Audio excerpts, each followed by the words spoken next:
How to Kill by John Minnery. Now this requires a little bit of explanation as to why this is even part of my library. I really enjoy collecting some of these weirder pamphlet type books like this.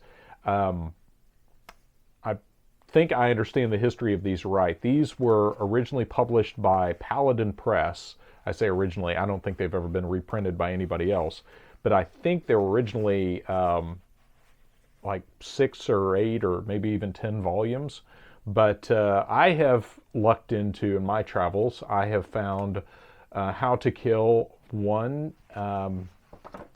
2, and 3.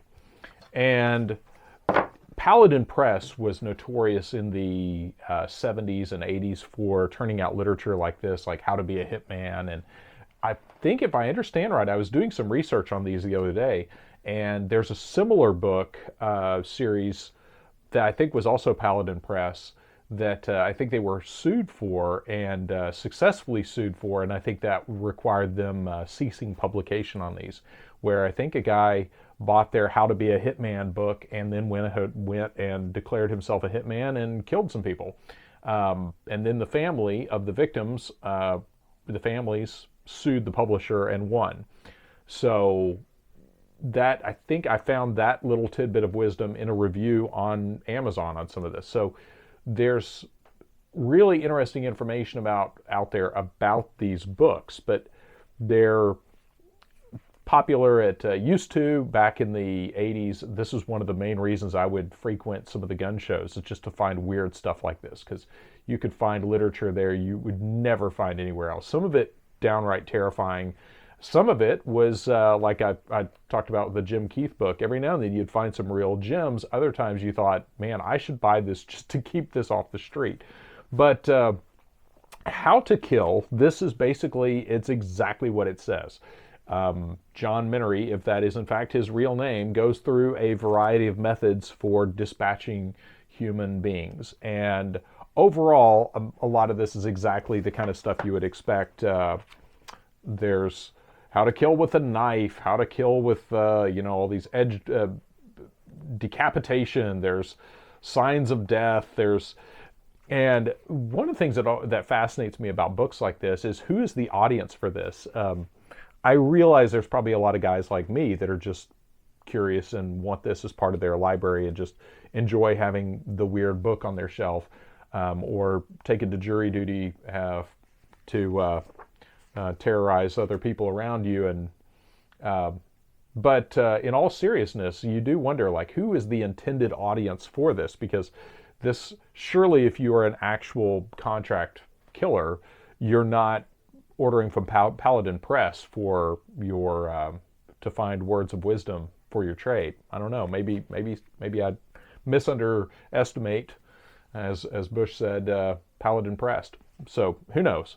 But I mainly wanted to review these all together just because there's just, again, it's exactly what you would expect it to be. Most of it is pretty run-of-the-mill, just methods for killing somebody, how to break their neck or whatever.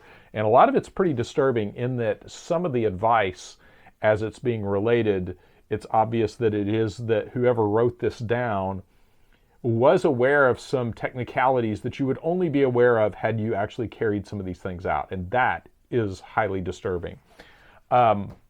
One of the other things that is brought up time and time again throughout the series is various methods that then don't look like what was done, like throwing someone out of a window to make it look like a suicide, and to make it look like they jumped to their death rather than were thrown. So things like that they're designed to disguise the actual method. And those kind of things fascinate me because, one, how practical was this? Were they actually equipping people with this kind of knowledge, or was this just, imaginative ramblings here? But I'm inclined to think a lot of this is more than just that. There, like I said, there's some details in here that you're like, yeah, this is whoever wrote this had some knowledge of things.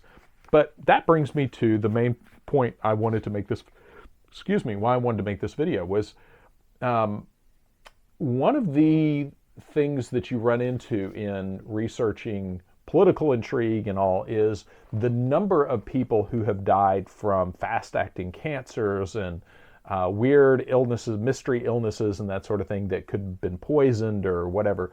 But a lot of times it's really frowned upon, even in conspiracy circles, to speculate that whether or not someone might have died via some kind of foul play, when it was, it's like, well, that was obviously cancer or whatever, so, leave it be. And even some of the suicides that have happened, like Gary Webb, where the dude shot twice in the face, if I remember right, and yet even a lot of people in the conspiracy community were saying, oh, no, that happens all the time. So things like that you're like, no, it actually doesn't, not with a double action revolver. So anyway, moving right along to How to Kill Volume 2. This one I got, and this is actually the first one I found. I found it in a local used bookstore, and it was kind of funny because they had this behind a case. You had to request it. It was in a case, and they, of course, looked at me kind of funny when I bought this. But I was like, how can you not want to buy that? And then that, of course, led me to find the other two. So anyway, I got this and I was reading it, and I expected just kind of a humorous read of just crazy fringe literature. And then I stumbled across this, which again, I think is immensely relatable to a lot of the, political research and whatnot that I've gotten into. So this is on page 23, lesson 14, Radiological Attack. This lesson is short and to the point. The dangers of radiation poisoning are well known, and the problem is inflicting it on the subject in a suitable way. The Soviets favor liquids and salts, such as radioactive thallium or other isotopes, which bring on radiation sickness and death in short order. Our concern is not with these exotic items because of the difficulty and danger of handling them. The portable X-ray machine is a different story, and most technical assistance departments have them on requisition. They come packaged like a footlocker. In this technique, the subject's room is irradiated from both sides, necessitating two devices. For several hours, it is not necessary to enter the subject's apartment, only the adjoining or lower rooms. The results of the X-ray irradiation will render the room and the objects in it hot. The subject, after a short stay in such an environment, should die of leukemia-type radiation sickness.